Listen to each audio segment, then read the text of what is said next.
Lorsque Platon aborde la réalité, Platon nous explique qu'il y a deux manières d'aborder la réalité. Il y a de regarder le monde sensible et il y a de regarder le monde intelligible. Je crois que cette vision de Platon est importante à l'intérieur du débat qui est le nôtre pour essayer de comprendre la famille. Quand je regarde le monde sensible, mon critère, c'est ce qui se fait. C'est ce qui est acceptable dans les communautés humaines.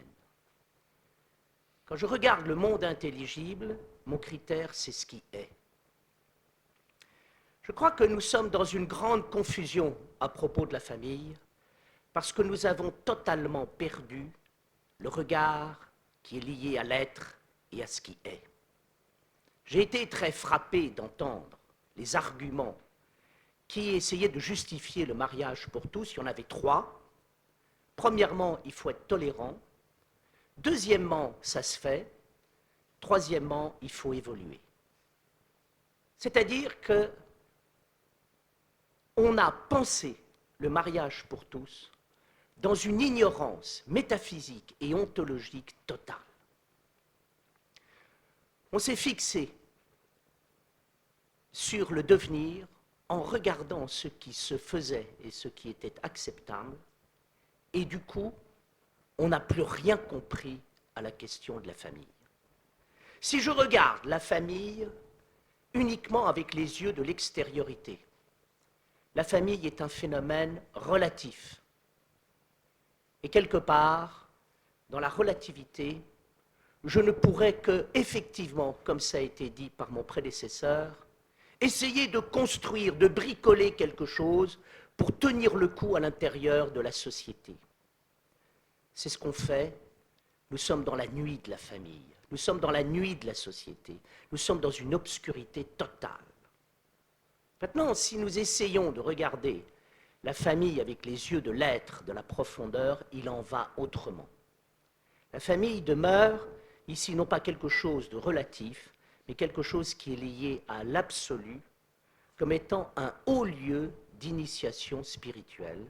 Et c'est de cela dont je voudrais vous parler. Je voudrais essayer de défendre l'idée suivante. Nous vivons aujourd'hui une crise de la famille parce que nous vivons une crise de l'initiation à l'intérieur de la société. Les jeunes gens, les jeunes filles ne sont pas initiés à la sexualité. Les couples ne sont pas initiés à la profondeur du mariage et ils ne sont pas encore initiés à la signification de ce que veut dire avoir un enfant. Ce qui motive notre vision des choses, c'est le consommateur, l'usager. On a parlé du droit au mariage, du droit à l'enfant. C'est un langage de consommation dans lequel, effectivement, la société n'est plus qu'un libre service, où il y a une libre disposition des corps, des sexualités, de l'enfant et de la famille. Alors j'aimerais essayer d'apporter quelque chose à notre réflexion, en disant que je ne donne pas cher de l'avenir de la famille si on fait des bricolages et si on rentre dans ce qui se fait. À l'inverse, je pense qu'il peut être intéressant pour notre société de retrouver les sources profondes de l'initiation en général et de la famille en particulier. C'est la raison pour laquelle je vous parlerai de 4 choses. Premièrement, je crois qu'il faut effectivement partir de ce que j'appellerais la famille extérieure. Ensuite, je voudrais parler de la famille d'esprit, ce qui me permettra de comprendre ici la notion de famille intérieure et de déboucher sur cette question de la famille comme lieu d'initiation spirituelle. Prenons d'abord la famille extérieure. La famille extérieure, c'est la famille telle qu'elle est, elle s'est historiquement constituée. On a raison de dire que si on part de l'extérieur, la famille est quelque chose de tardif et c'est une production relativement récente. Je vois 3 moments dans l'histoire de la famille, mais 3 moments dont nous sommes encore les héritiers. Le premier moment, c'est le moment primitif de ce qu'on peut appeler la horde, la tribu, le clan, la famille élargie, les pères, les mères, les oncles, les tantes, les cousins. Bref, c'est ce que j'appellerais la famille comme phénomène tribal. Petite parenthèse, aujourd'hui avec la famille éclatée et avec la famille élargie, nous retournons à un phénomène tribal. Jacques Derrida proposait le mariage en vrac où on viendrait avec tous ses amants, toutes ses maîtresses et on se marierait à plusieurs. Il paraît qu'il y a des projets qui sont élaborés en ce sens. Ça veut dire que, en fait, la société va régresser à l'état de tribu. Mais tout ça, c'était un peu à l'origine. La horde, la tribu, le clan. Le deuxième point est intéressant, c'est l'apparition de la famille au sens romain du terme. J'ai regardé hier l'étymologie du mot famille. Le mot famille vient de familia qui désignait les serviteurs. Donc qu'est-ce que c'est que la famille? La famille, c'est les serviteurs et au fond, la famille désigne les serviteurs avec le chef des serviteurs, le chef de famille. Nous sommes ici dans la dimension de la maisonnée. Et la maisonnée est importante parce que lorsque Aristote définit la société, il dit que la société, c'est le rassemblement des oikos, des familles considérées comme des lieux économiques de production, de conservation, de survie et de développement. Et donc là, nous sommes dans une vision, je dirais, économique de la famille. Et puis, il y a un troisième moment de la famille, qui est le moment que nous connaissons et qui a été décrit remarquablement par un certain nombre d'historiens, nous disant qu'au fond, la famille apparaît au XVIe siècle avec tout d'un coup l'émergence de la sphère privée et tout d'un coup la maison comme lieu intime, fabrication du sentiment. Alors là, c'est quelque chose d'extrêmement intéressant dans notre histoire. Pourquoi? Parce que nous voyons apparaître le mariage comme expérience du sentiment et non plus comme alliance économique, et d'autre part, la famille comme lieu d'intimité, de sphère privée par rapport à la sphère sociale. Donc si vous voulez, quand on pense le mariage, quand on pense la famille, je crois qu'il faut avoir à l'idée trois notions. Premièrement, la notion de clan, de tribu. Deuxièmement, la notion de maisonnée, de maison. Et troisièmement, la notion de ce qu'on peut appeler une cellule de la vie privée. Alors, dans notre société aujourd'hui, il y a un débat à propos de la famille et du mariage, et j'ai envie de dire que si je me situe sur le plan de l'extériorité, on peut discuter. Le mariage et la famille sont discutables. Alors, je dirais qu'il y a d'un côté les contres et de l'autre côté la critique des contres. Je suis héritier d'une culture critique et je m'aperçois que cette culture critique a développé trois arguments critiques à l'égard du mariage et de la famille. La première, c'est la critique qu'on trouve chez Diderot et qu'on trouve chez Engels dans son livre L'origine de la famille, de la propriété et de l'État. L'idée est la suivante. La famille est une expression du capitalisme. C'est l'expression d'une appropriation économique et politique des corps et des désirs par la volonté de structurer le capital. Qu'est-ce que c'est que la famille? La famille, pour Engels, apparaît avec la propriété et l'État, et la propriété et l'État apparaissent avec une classe sociale qui s'approprie le capital et qui protège le capital par, d'un côté, l'État, qu'elle a à un moment miné de l'intérieur en plaçant ses propres hommes à l'intérieur de l'État, et d'autre part, la famille qui permet une sorte de contrôle, de régulation. En gros, qu'est-ce qu'on fait quand on capitalise? Eh bien, on crée l'État, qui est une sorte de capital de pouvoir, et on crée la famille pour pouvoir structurer le capital. D'où, dans le supplément au voyage de Bougainville, la volonté de Diderot de revenir à un communisme sexuel primitif, idée qui va être reprise par Engels et par Marx, et je pense qui est derrière un certain nombre de critiques. l'idée intéressante, je lisais l'autre jour, Judith Butler, Trouble dans le genre, et elle disait, mon idéal de société, c'est de revenir dans un monde où, au fond, il n'y aurait plus d'identité sexuelle, il n'y aurait plus de famille, mais il y aurait des désirs qui se combinent au gré de leurs fantasmes et au hasard des circonstances. C'est un peu une image, si vous voulez, de ce qu'on peut penser comme société, comme combinatoire de désirs produits au gré des circonstances. Le deuxième critique est une critique qu'on trouve chez Gide et chez Deleuze. Famille, je vous hais. Ça renvoie ici à l'idée que la famille est un lieu de mort du désir. Lautréamont disait « le mariage est le tombeau de l'amour ». C'est quelque chose que Don Juan dit à l'intérieur de la pièce Don Juan.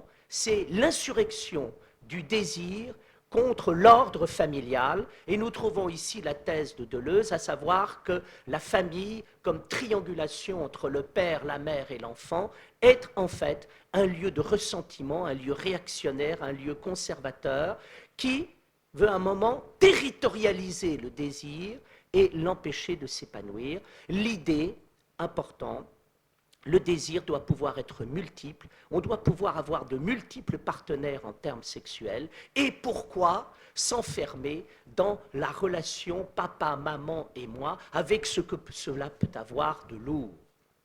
Troisièmement, je m'aperçois que c'est au cœur des problématiques actuelles, il y a une critique déconstructionniste de la famille, héritée de Derrida, mais derrière de Lévi-Strauss. Lévi-Strauss critiquait l'européanocentrisme qui faisait qu'à un moment, la culture occidentale se croyait seule détentrice du logos et de la raison.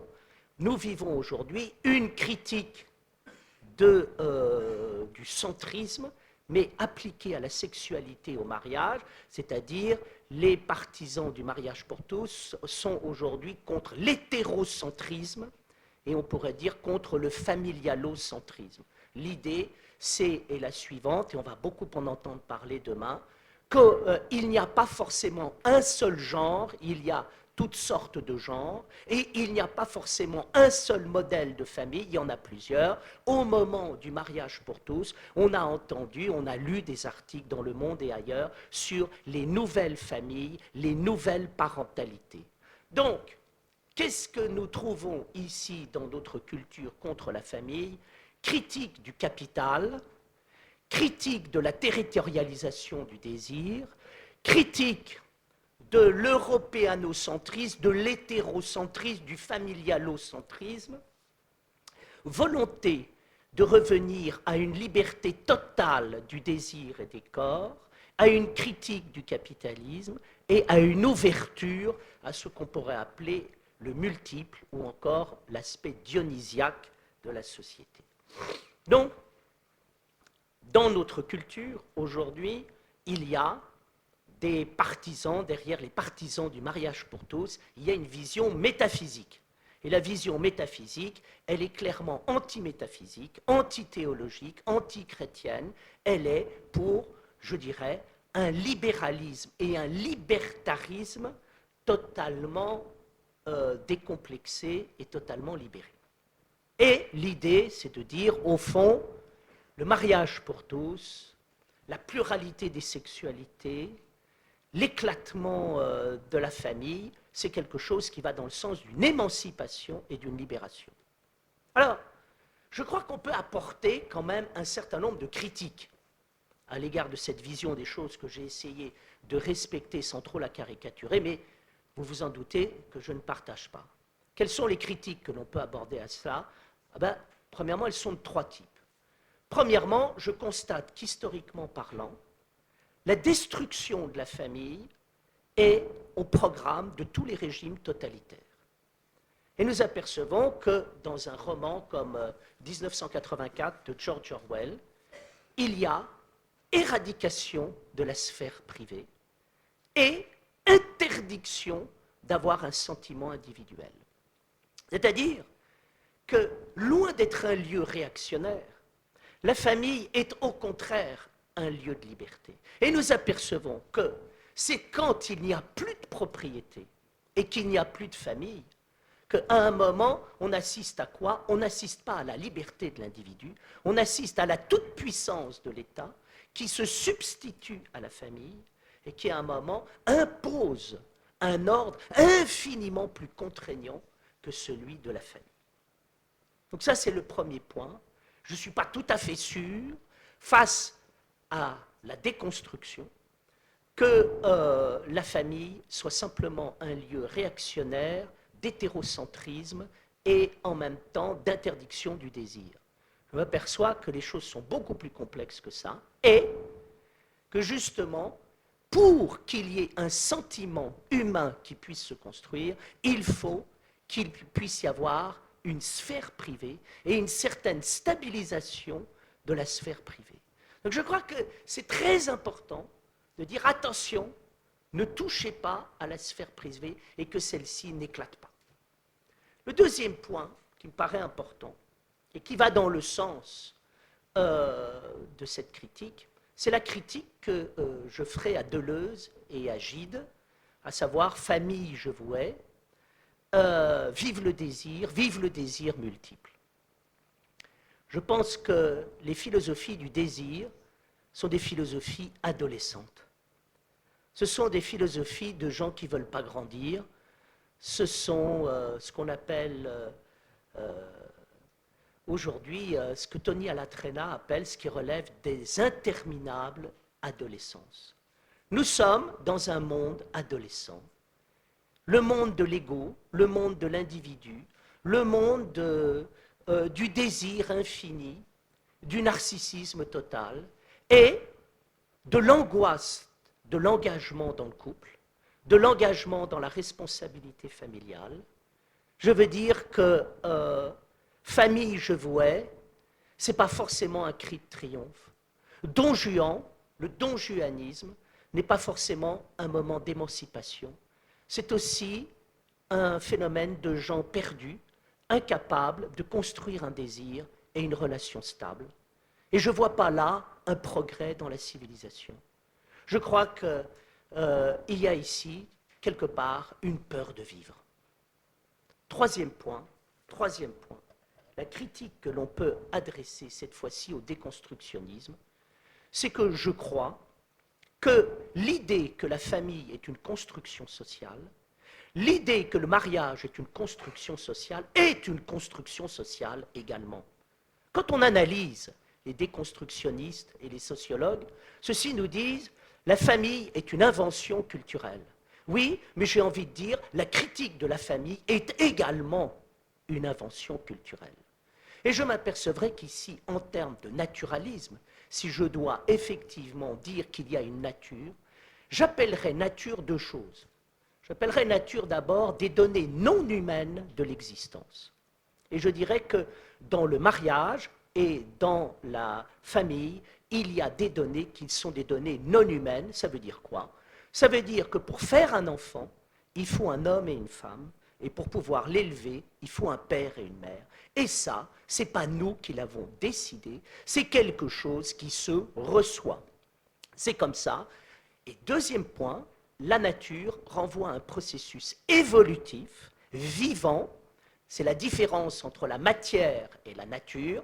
Nous sommes dans un monde qui n'est pas le monde de la matière, nous sommes dans un monde qui est le monde de la nature, et la nature, c'est Hegel qui le définit très bien, en disant que c'est l'intelligible qui devient sensible, et qui, à un moment, à l'intérieur du sensible, crée cette diversité, cette richesse, cette explosion de vie. Alors, qu'est-ce que c'est que de participer de la nature?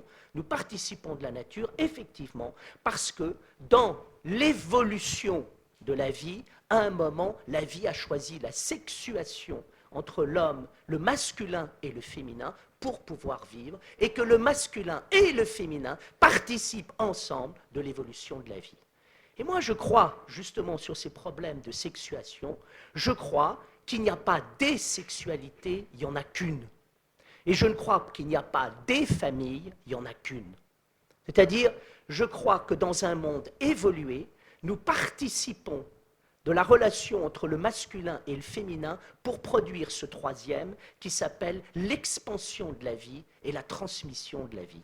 Et je crois qu'il y a là quelque chose qui me paraît extrêmement important, c'est-à-dire lorsque Deleuze critique la triangulation du désir entre papa, maman et moi, il passe complètement à côté de quelque chose sur lequel je vais revenir, le masculin, le féminin et le devenir, la paternité, la maternité, la filiation et la transmission.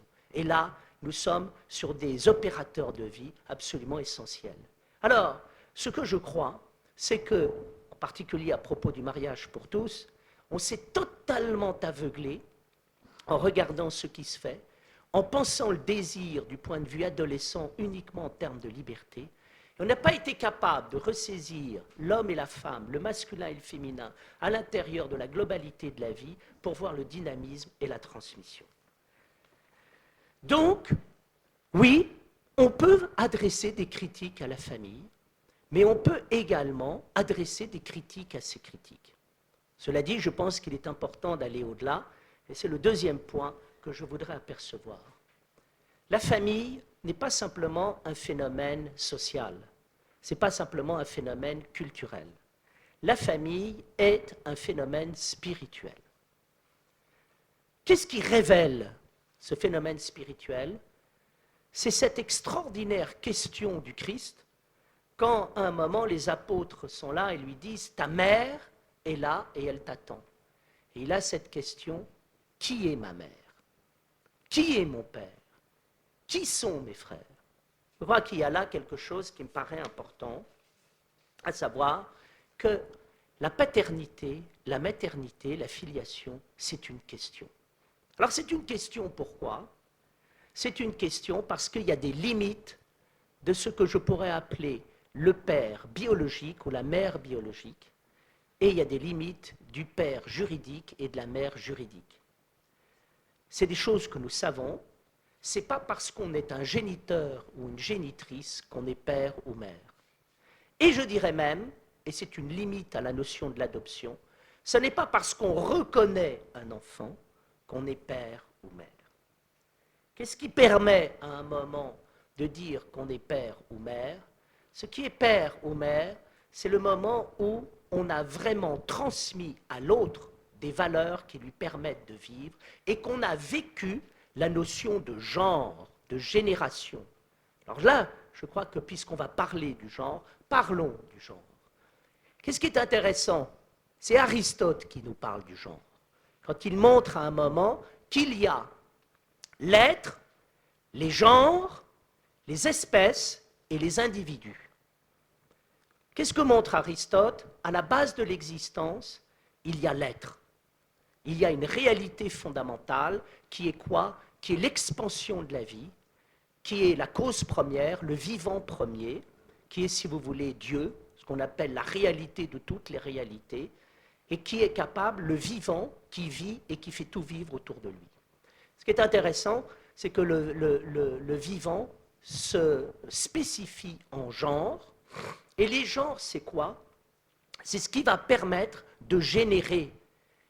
Et de générer quoi? Des espèces, des individus qui, elles-mêmes, vont devenir des espèces, des genres, et rentrer dans l'être, dans une forme de cycle. Donc je crois que pour comprendre le cycle de la vie, et pour comprendre les genres à l'intérieur de la vie, il faut quoi? Il faut comprendre ici ce qu'on appelle la génération, la chaîne des générations, la genèse. La genèse de l'homme, elle est invisible, elle est liée dans le désir de la vie. Ce désir de la vie se spécifie à l'intérieur de nous à travers le masculin et le féminin qui sont les deux manières complémentaires de pouvoir à un moment générer la vie et fabriquer d'autres êtres qui génèrent la vie. Donc il ne peut pas y avoir plusieurs genres. Pourquoi? Parce qu'il s'agit de fabriquer des générations et, je le dis très fraternellement à l'égard des homosexuels, vous pouvez faire beaucoup de choses, vous pouvez être originaux et avoir, mais il y a une chose que vous ne pouvez pas faire, c'est fabriquer des enfants. Deux hommes ne peuvent pas faire des enfants, deux femmes ne peuvent pas faire des enfants.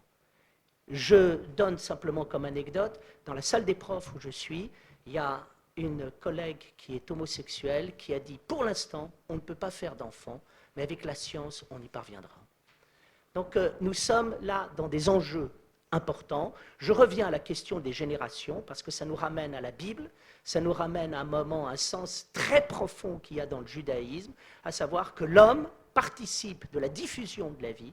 La diffusion de la vie s'inscrit dans la transmission dans les générations, et le masculin et le féminin jouent un rôle important.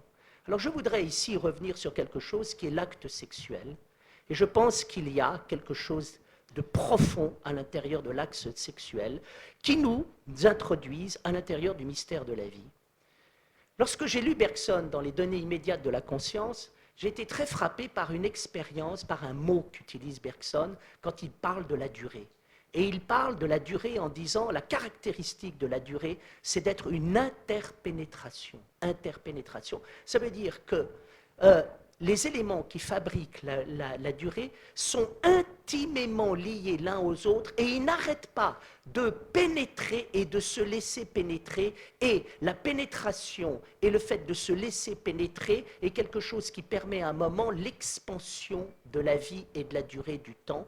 Et ça permet à un moment l'expansion de la création. Et je me suis dit, c'est quand même très curieux. Est-ce que Bergson se rend compte qu'il est en train de nous décrire l'acte sexuel entre l'homme et la femme?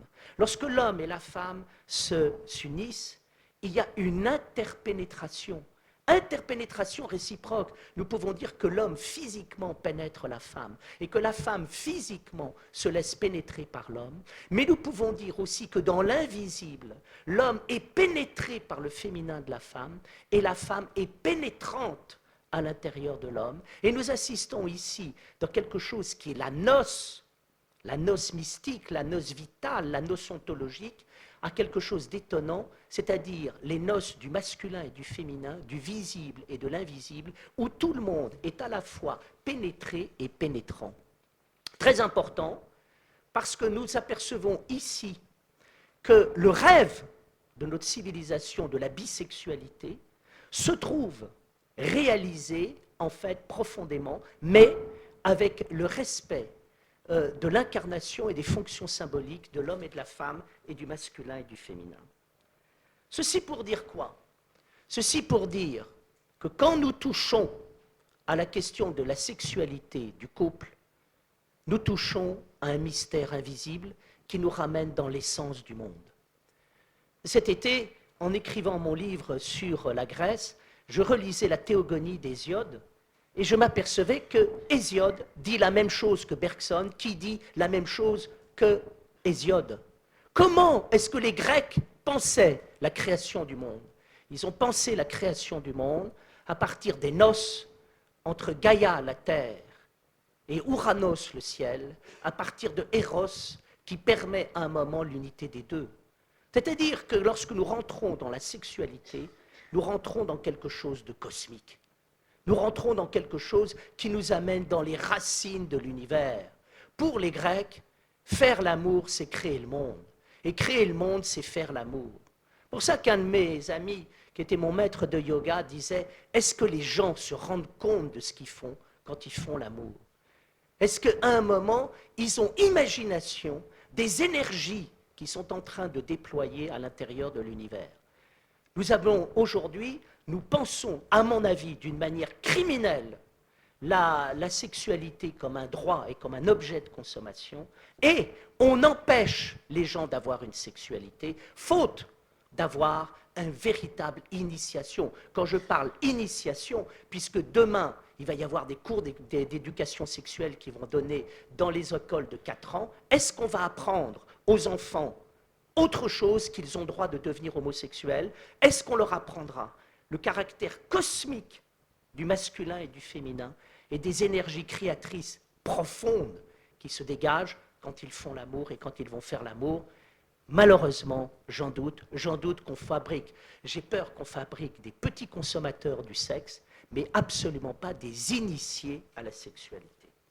Alors je dirais ici que la paternité et la maternité, que la famille, c'est un lieu d'initiation, dans lequel, à un moment, un père ou une mère n'est pas simplement un géniteur ou une génitrice, ce n'est pas simplement un sujet juridique qui reconnaît un autre sujet juridique, même si c'est remarquable, c'est quelqu'un qui a fait une transmission au niveau des secrets et du sens de la vie, et qui a ouvert les yeux et la conscience de ces enfants sur la valeur des choses. C'est-à-dire, quand on fait à un moment une enquête, on demande, mais qui a eu un père? Qui a eu une mère? Celui qui a eu un père et une mère, ce n'est pas celui qui a eu simplement un géniteur et une génitrice, ce n'est pas simplement celui qui a eu quelqu'un qui l'a reconnu, c'est quelqu'un qui lui a parlé, c'est quelqu'un qui l'a regardé, c'est quelqu'un avec qui il y a eu une conversation en profondeur sur l'essence de la vie et dans lesquelles, effectivement, la famille est devenue un lieu de transmission. Alors, je dirais qu'en ce sens, il y a une famille intérieure. Et je crois qu'il est important d'apercevoir ici que notre civilisation actuellement manque totalement la direction de l'intériorité. Vous vous souvenez que Bernanos disait cette phrase terrible, « On ne comprend rien au monde moderne si on ne voit pas que tout est fait pour empêcher les hommes d'avoir une intériorité. » Nous, on ramène tout au psychosocial en oubliant complètement la dimension intérieure de l'homme vertical. Et donc je crois qu'il est important ici de revenir sur 3 éléments, la paternité, la maternité et la filiation.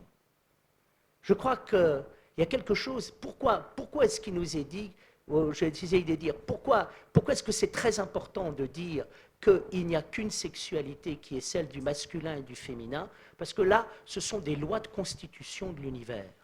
Alors ce qui est important ici, c'est que la paternité, la maternité et la filiation renvoient à des lois de croissance de l'univers. Alors la paternité me paraît importante parce que je crois que nous avons une image du père qui est une image terrible. C'est toujours le père castrateur, le père chef de horde, le père décrit par Freud dans Totem et Tabou, celui qui dévore la sexualité de ses enfants et qui la confisque. Mais le père, c'est important d'être un père. Le père, c'est celui qui met la semence. C'est celui aussi qui, à un moment, va la protéger. Et c'est celui, à un moment, qui va l'amener plus loin qu'elle-même en ayant des vues sur la vie. C'est-à-dire que, véritablement, le père renvoie à la signification de la providence. C'est celui qui va plus loin et qui veille en permettant d'aller plus loin. Donc c'est important, vous voyez, dans notre expérience symbolique, de devenir père. Et en particulier, je pense que le père, c'est la véritable signification du coming out. Le coming out, c'est de dire quoi? Oui, j'assume la paternité de ce que j'ai fait. C'est moi qui étais à l'origine de cela. Et je pense qu'il y a là une déclaration qui me paraît importante. Donc important dans notre monde. Notre monde veut tuer le père et veut se libérer de la paternité, alors qu'à un moment, il faudrait rentrer dans la paternité. La famille, c'est un lieu de la paternité. C'est un lieu où, à un moment, je dirais que les enfants, les adultes, sont confrontés au mystère de la semence et au mystère de celui qui est capable de veiller sur et d'aller plus loin. Je crois que, en ce sens, vous voyez, nous entendons, il y a multitude d'essais pour essayer de détruire la paternité qui est assimilée à un phallocentrisme. Je ne connais pas d'essai où quelqu'un, à un moment, ait eu le courage de dire « je veux à un moment vous expliquer ce qu'est le Père, et je voudrais ensuite défendre l'idée de Dieu le Père ». Je trouve magnifique la relation que l'on peut mettre entre Dieu et le Père et la relation entre les deux. Et notre civilisation, je pense, souffre énormément de ce déficit de paternité. Je me souviens d'une conférence que j'avais faite où une dame était folle furieuse parce que j'avais parlé de la Trinité et parce que j'avais parlé de Dieu le Père, et elle voyait uniquement dans la paternité un aspect paternaliste, patriarcal et donc péjoratif. Même chose sur la maternité, et ce sera ici peut-être ma critique à l'égard d'Elisabeth Badinter qui veut nous expliquer qu'il n'y a pas d'instinct maternel, il n'y a pas de nature maternelle. il n'y a peut-être pas d'instinct maternel, il n'y a peut-être pas de nature maternelle, mais il y a un mystère de la maternité. Et je crois que la maternité, ici, quelque chose d'absolument extraordinaire, où la femme reçoit la semence, et c'est elle qui va la faire croître dans l'invisible en la nourrissant de l'intérieur. Et donc je dirais que si la paternité relève de ce qu'on peut appeler un coming out, je dirais que la maternité permet d'opérer ce qu'on peut appeler un coming in, c'est-à-dire une venue à l'intérieur, et de nous faire comprendre ici que dans la croissance, il y a quelque chose à un moment qui se retire dans l'invisible pour pouvoir être nourri dans des profondeurs à la fois, dans des profondeurs inconscientes. Grand mystère de la maternité, et par là même, je dirais qu'on a affaire à la rapport entre la paternité et la maternité. Je crois que la paternité, c'est ce qui est capable de donner un nom à un enfant, et la maternité, c'est ce qui est capable de donner un visage à un enfant. Et nous avons besoin du père et de la mère parce que nous avons besoin d'un nom et d'un visage. Et vous voyez, ça c'est très grave. Ce qui se prépare dans les couples homosexuels, c'est qu'à un moment, il y aura un problème de nom chez les enfants qui sont nés dans des couples de femmes, et il y aura un problème de visage chez les enfants dans des couples de l'homme. C'est-à-dire, bien sûr, peut-être que les enfants pourront survivre, bien sûr qu'ils pourront s'adapter, comme le dit si magnifiquement Françoise Héritier, les enfants sont plastiques, donc ils pourront s'adapter. Ah, les hommes s'adaptent toujours. Mais le problème est le suivant, au niveau global, au niveau de la culture. Que veut dire une civilisation qui ignore le mystère du nom, le mystère du visage, le mystère de la paternité et de la maternité? Et puis, le troisième point qui me paraît important, c'est de fonder une fraternité. Pourquoi est-ce que dans la République française, on est incapable de fonder une fraternité? On est incapable de fonder une fraternité parce qu'on a coupé la tête du roi, et parce qu'à un moment, on a tué Dieu, et parce qu'il n'y a plus de père. Pour être frère, il faut avoir un père. Quand il n'y a plus de père, il n'y a plus de fraternité possible. Mais la fraternité est possible lorsque non seulement il y a un père, mais il y a une mère, quand il y a un visage et quand il y a un nom. Parce que qu'est-ce que c'est que la fraternité? La fraternité, ce n'est pas l'égalité les uns des autres, c'est le désir que l'on a de pouvoir transmettre la vie. C'est l'envie de vivre, c'est-à-dire le fait de devenir les points de départ d'une génération à l'intérieur de la transmission et de comprendre à un moment la responsabilité fondamentale qui nous est léguée. Alors, je terminerai mon propos par la famille comme lieu d'initiation spirituelle. Je crois qu'il y a une sacralité du lien familial, il y a une sacralité de la famille, mais bien évidemment, j'ai conscience qu'en prononçant ce mot sacré, il peut y avoir des réactions et des inquiétudes.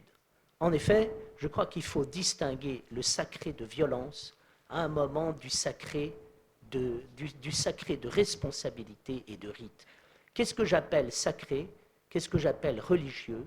J'appelle sacré, religieux, le fait d'avoir conscience d'une dimension exceptionnelle de l'existence et le fait de traiter exceptionnellement les choses exceptionnelles. Et je pense que quand on touche à la question de la famille, à la question de la sexualité, du couple et de la transmission, nous touchons ici à des plus profonds mystères de l'univers. Nous touchons d'abord à l'acte créateur de la vie. Vous savez, dans la tradition chrétienne, il est dit que Dieu et la création forment ensemble un couple et une noce. Nous pourrions dire, vous voyez, que Dieu fait l'amour à sa création. Il est dans une noce avec la création. C'est-à-dire, je dirais qu'à ceux qui pensent que le christianisme est un refoulement de la sexualité, je dirais, le christianisme n'est pas un refoulement de la sexualité, c'est une ontologie de la sexualité, c'est une ontologie de l'acte amoureux, c'est une ontologie de la noce. Et je dirais que l'expérience spirituelle de la sexualité est là pour nous faire communier et vibrer à cette expérience fondamentale. Donc je pense à un moment, si l'Église a eu un sens profond du mariage, c'est parce que l'homme, en s'ouvrant la dimension du mariage s'ouvre aux dimensions du sacré le plus fondamental et aux énergies de la création. Et deuxièmement, il y a quelque chose qui est magnifique, c'est la transmission. C'est-à-dire que l'univers est fait pour devenir ce qu'il est. Ce n'est pas parce qu'on est ce que l'on est qu'on est ce que l'on est. On est ce que l'on est parce que l'on devient ce que l'on est. Et à un moment, c'est la noce qui inscrit la relation entre Dieu et l'homme est en même temps une noce qui doit devenir. Et en ce sens, je pense que les noces humaines participent de la noce ontologique et permettent à celle-ci de venir. Donc je me dirais qu'il y a ici, derrière cette expérience de la transmission, il y a une expérience fondamentale de la responsabilité. Il est donné à l'homme de pouvoir faire progresser l'univers.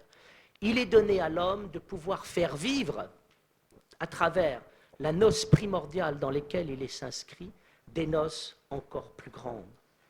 Autrement dit, je crois que nous vivons aujourd'hui une crise de la famille, nous vivons une crise du mariage parce que nous vivons une crise du sens.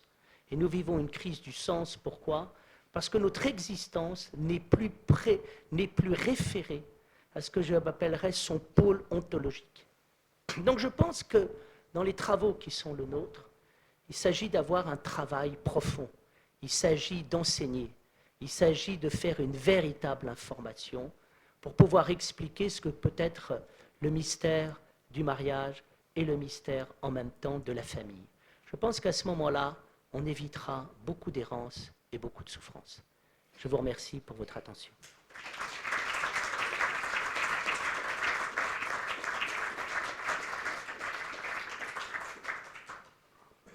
Merci beaucoup Bertrand Vergely pour cet exposé extrêmement riche. Coming out, coming in, je la ressortirai.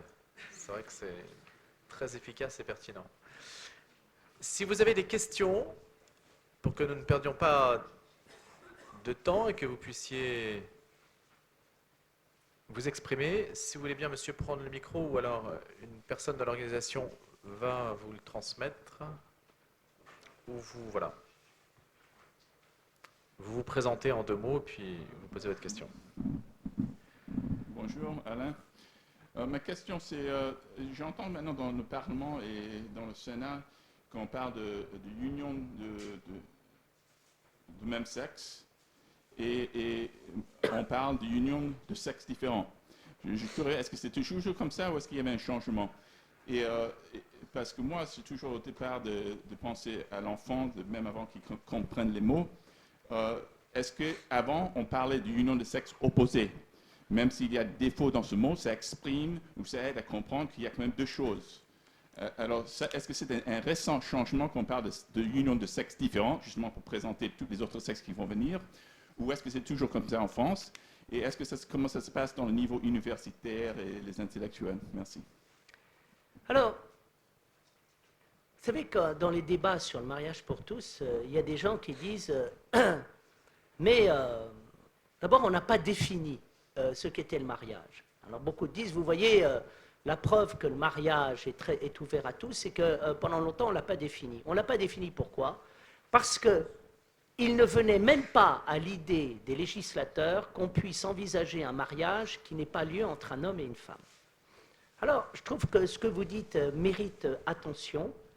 La subtilité linguistique qui consiste à dire, à remplacer l'union de 2 sexes opposés à l'union de 2 sexes différents.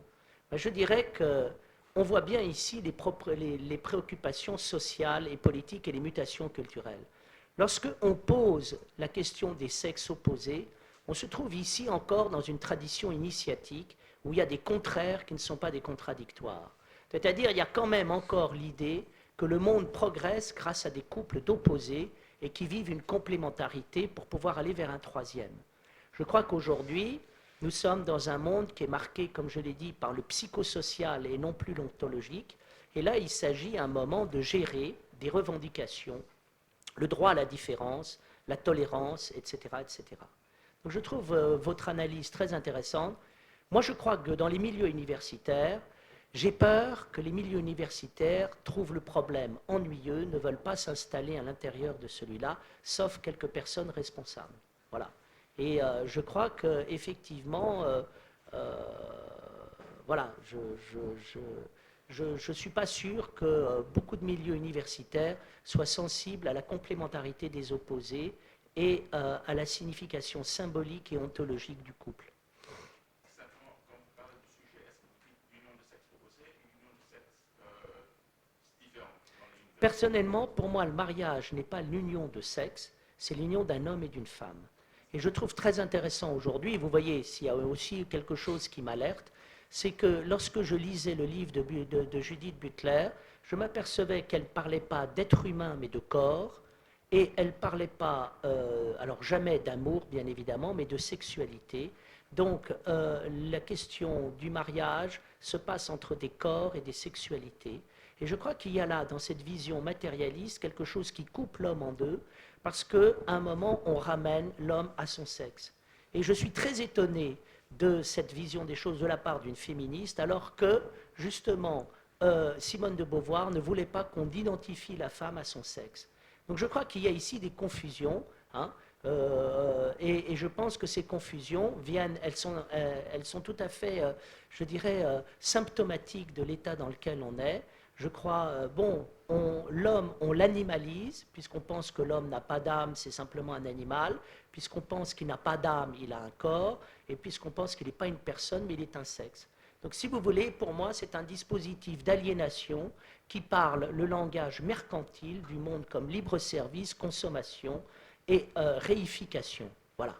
Et je suis quand même là-dessus assez stupéfait que la gauche, qui est héritière d'une tradition de lutte pour la dignité de l'homme, de lutte contre la réification, à un moment accepte un langage et une vision des choses où l'homme est animalisé, où il est réduit à un corps sans âme et il est ramené à quelque chose de l'ordre d'un sexe.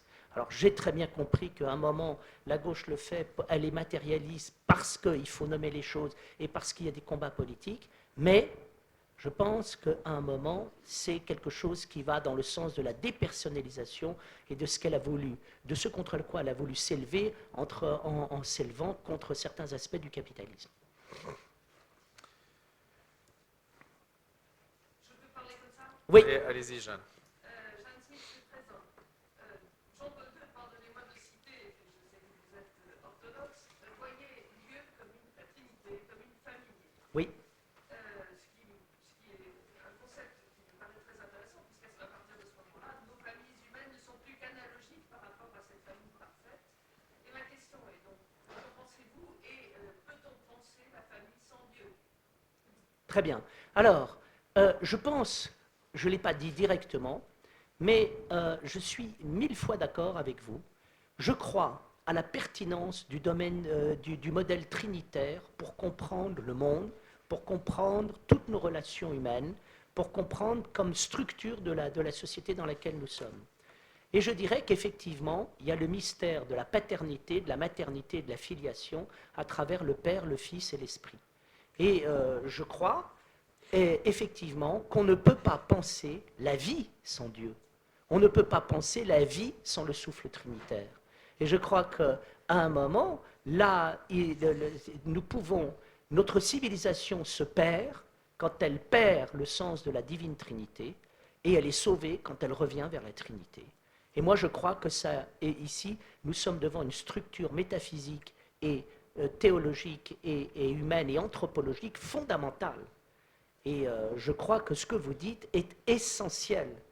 C'est que, j'espère que demain, au lieu de vouloir la destruction de la religion, on étudiera les grands enseignements et les grandes paroles pour effectivement voir la source, la nourriture, la possibilité de liberté que ceci nous donne. Car la dimension trinitaire veut dire que rien n'est fermé. Rien n'est fermé, tout est profondément ouvert. Donc effectivement, je suis tout à fait d'accord avec vous.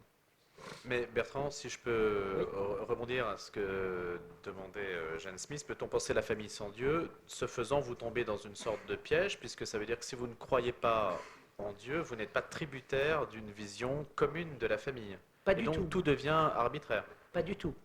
Car une chose est de dire penser la famille sans Dieu, et donc là il s'agit de penser. Une autre est de dire croire en Dieu.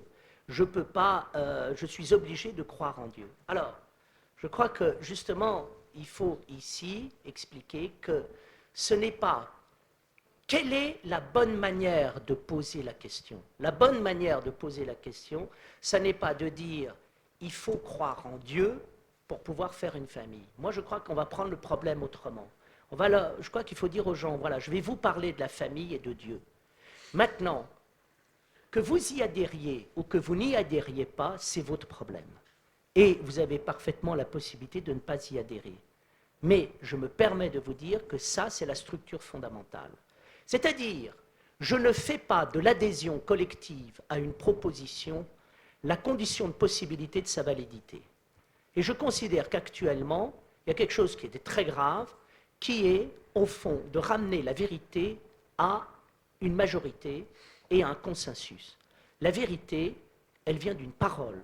La vérité, elle vient d'un sens. La vérité, elle vient d'une loi fondamentale, d'une structure du monde.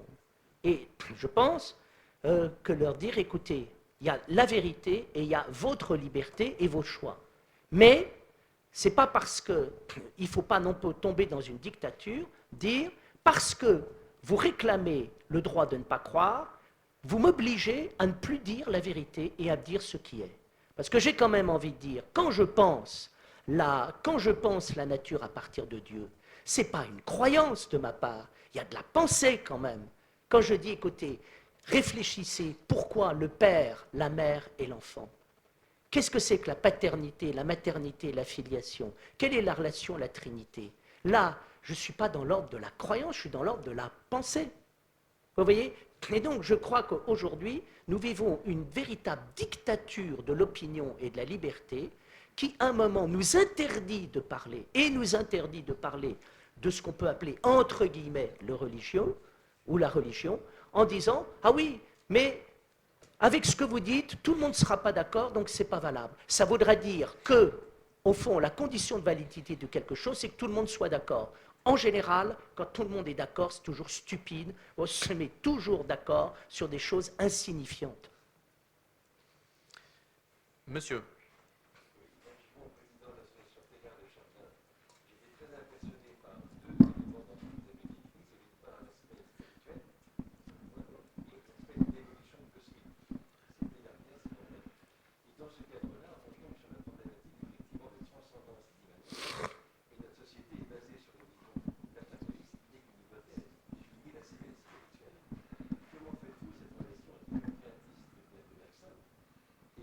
En fait de Teilhard. Alors, moi, ce qui m'intéresse dans la vision de Teilhard et ce qui m'intéresse dans la patristique et le christianisme, c'est ce que j'appellerais une vision complète. Vous voyez, ce qui est caractéristique de Grégoire de Nice, c'est le souffle. On voit ça chez Irénée de Lyon et Grégoire de Nice. Le souffle divin qui rentre dans l'univers et qui veut opérer une noce avec l'univers. Et dans cette vision complète, je dirais qu'il y a une trinité au niveau du cosmos, de l'anthropos et du théos. Dans le corps humain, c'est au niveau du corps, de l'âme et de l'esprit. Alors, j'ai l'impression que Bergson n'est pas allé encore complètement dans cette vision trinitaire. À mon avis, Teilhard y est allé beaucoup plus profondément parce qu'il n'a pas, il avait tout cet aspect patristique derrière lui dans lequel Bergson n'est pas rentré. Mais je crois qu'il y a chez Bergson l'idée d'une évolution créatrice qui me paraît une idée prodigieuse et je crois qu'effectivement cette évolution créatrice passe par la dialectique de l'invisible et du visible et de l'invisible, c'est-à-dire de l'invisible qui se fait visible, et ça c'est la révélation, et du visible qui rentre dans l'invisible, c'est la résurrection.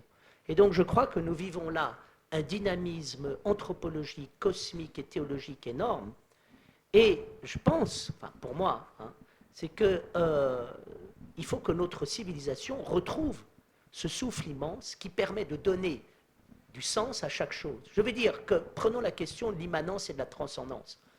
Ce n'est pas une problématique chrétienne que d'opposer la transcendance et l'immanence, car le christianisme est un sens de la matérialité et un sens de l'ineffable. Donc je ne parlerai pas de l'immanence, en revanche, je parlerai de la matérialité, du mystère de la matière, mais je parlerai également de son opposé qui est l'ineffable, et je parlerai entre les deux de la question de l'homme, et de l'homme avec un H majuscule qui est le Christ, qui est effectivement la rencontre entre l'ineffable et d'autre part la matérialité. Et donc là, je crois que nous avons une matrice pour essayer de comprendre le monde qui me paraît extraordinairement large. Je n'en connais pas de meilleure. D'autres questions?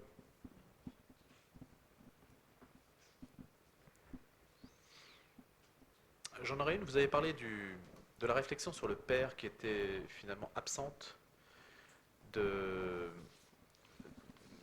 productions intellectuelles et que en fait le champ avait été laissé par tous ceux qui ont développé les idées de déconstruction. Comment expliquez-vous qu'il n'y ait pas eu depuis une quarantaine d'années une réflexion fournie, argumentée sur le père?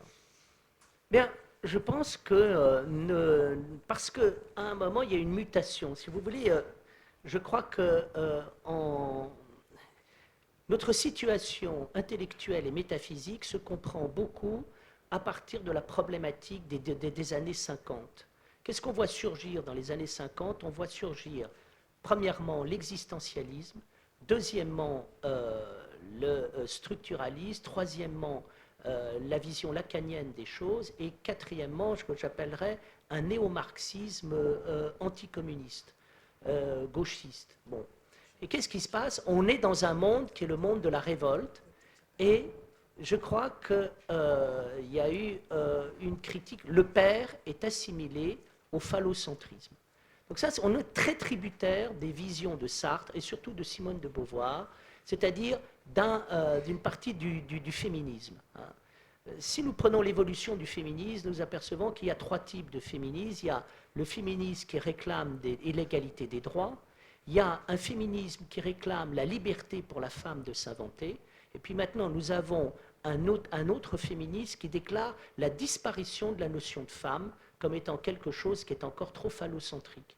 Donc il y a eu quelque chose qui est tout à fait étonnant, c'est-à-dire je pense que les années 50 essayent de penser le totalitarisme et ont une obsession antitotalitaire et voient dans la culture qui est liée au père une incarnation de l'état du pouvoir du phallocentrisme. Bon, mais ça, c'est quoi? C'est parce que je crois qu'il y a eu une crise de l'initiation dans les années 50 et qu'on n'a pas compris comment il fallait avoir une vraie révolte. Comment il fallait avoir pour pouvoir reconstruire un monde sans totalité. Je veux dire que personne n'a initié le monde à la révolte intérieure et on est resté dans la révolte extérieure. Et du coup, on fait le jeu des forces de l'extériorité. Et ça, c'est une crise de la philosophie et en particulier, je crois que Sartre est un mauvais maître. Je crois qu'il a dit des demi-vérités et je crois qu'il s'est trompé et que nous portons cette erreur avec nous. Parce que le mot révolte, le mot veut dire faire volte-face.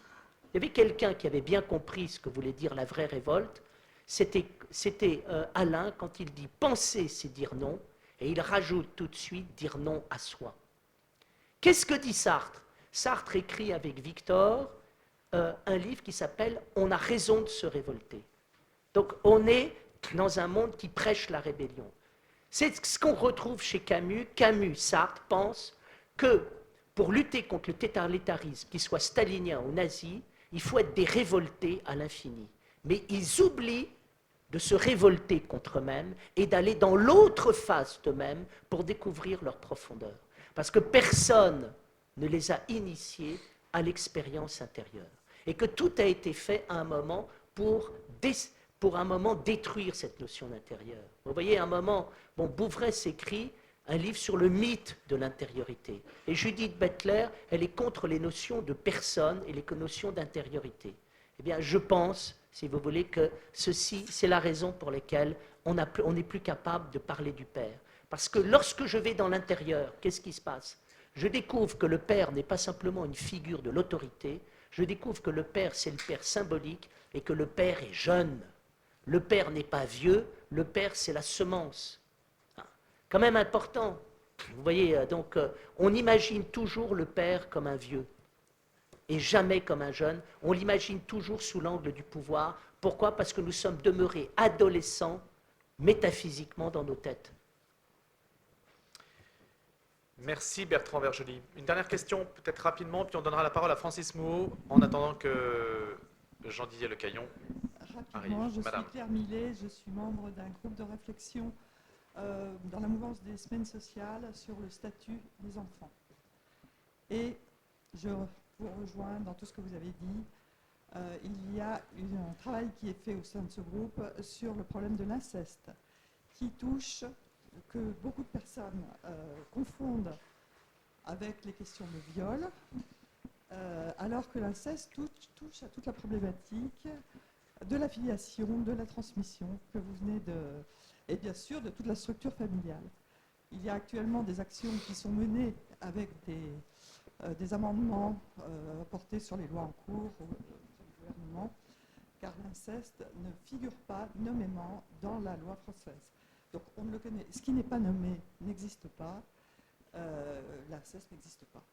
Voilà, je voudrais savoir si, au sein de vos réflexions sur la famille et sur toute l'évolution en cours, toute cette question du statut de l'enfant peut être poussée jusque dans cette question de filiation et de transmission. Voilà, une information. Oui. Alors, je pense qu'il faut avoir une lecture spirituelle de l'inceste. C'est-à-dire que la vérité, c'est que l'homme doit épouser ses eaux intérieures, sa maternité intérieure. Et dans la tradition chrétienne, c'est tout le mystère marial. C'est tout le mystère de Marie, que nous appelons dans la tradition orthodoxe la mère de Dieu, la Théotokos. Je crois que le monde, à un moment, quand il est privé de son initiation spirituelle, qu'est-ce qu'il fait? Il tombe dans la dévoration. Alors nous apercevons, je crois qu'aujourd'hui, inceste, pédophilie et homosexualité sont liés à une crise spirituelle profonde. Et je ne jette pas la pierre, je dis la chose suivante. Lorsque l'homme ne va pas faire cette expérience de plénitude qui va avec Dieu, il va rechercher la plénitude dans son semblable, il va rechercher la plénitude dans la transgression, il va rechercher la plénitude dans l'enfant. Et il se met à dévorer les enfants, à dévorer son semblable, à se laisser dévorer. Donc je crois que si vous voulez, nous avons quelque chose d'extrêmement important dans la symbolique chrétienne qui est la communion, et qui est le fait de dire que l'homme est là pour communier et participer au mystère de la relation entre le ciel et la terre, et quand il ne vit pas cela, il est dévoré et il dévore. Donc je crois que si vous voulez, il faut repenser aujourd'hui la crise de la famille comme étant une crise morale, une crise spirituelle. Les êtres de notre civilisation sont ignorants, ils ont soif de spiritualité, et quand cette spiritualité est refoulée, eh bien, elle revient sous la forme d'horreur. Vous savez, au début du Théâtre et son double, Antonin Artaud dit cette phrase magnifique, « La poésie que nous n'avons pas mis dans nos vies nous revient sous la forme de crimes abominables. » Je dirais, l'amour, la plénitude, la sexualité mystique que nous n'avons pas été capables de vivre, eh bien, nous renvoie, nous ramène à la dépravation. Hein, ce que Paul Diel appelle l'homme dépravé, qui est à l'intérieur, malheureusement, de l'homme non initié, c'est-à-dire celui qui a des pulsions sexuelles qui vont dans tous les sens et qui est dans une forme de chaos. Donc on voit à un moment, le couple fait peur, donc on se rabat sur son semblable. Ou à un moment, tout d'un coup, l'enfant devient un objet de prédation, etc. Et puis, effectivement, on s'aperçoit qu'il y a un moment, des rôles symboliques du père et de la mère ne sont pas vécus, et l'homme va aller chercher la communion à l'envers. C'est-à-dire, vous voyez, nous vivons un monde à l'envers. Quand on ne peut pas vivre ce monde qui est le monde verticalisé, la communion avec Dieu à travers le Christ, qui est une chose magnifique, eh bien, à un moment, ça part dans tous les sens. Et donc, je crois que, si vous voulez, il nous faut avoir je pense qu'on va l'avoir, il nous faut repenser notre civilisation, il nous faut repenser notre monde et le repenser à partir d'une vision globale et surtout de la vocation de l'homme dans l'univers. Le plus important, vocation de l'homme de l'univers et participation de chaque vie, la plus humble qui soit, à cette vocation magnifique. Merci beaucoup Bertrand Vergely.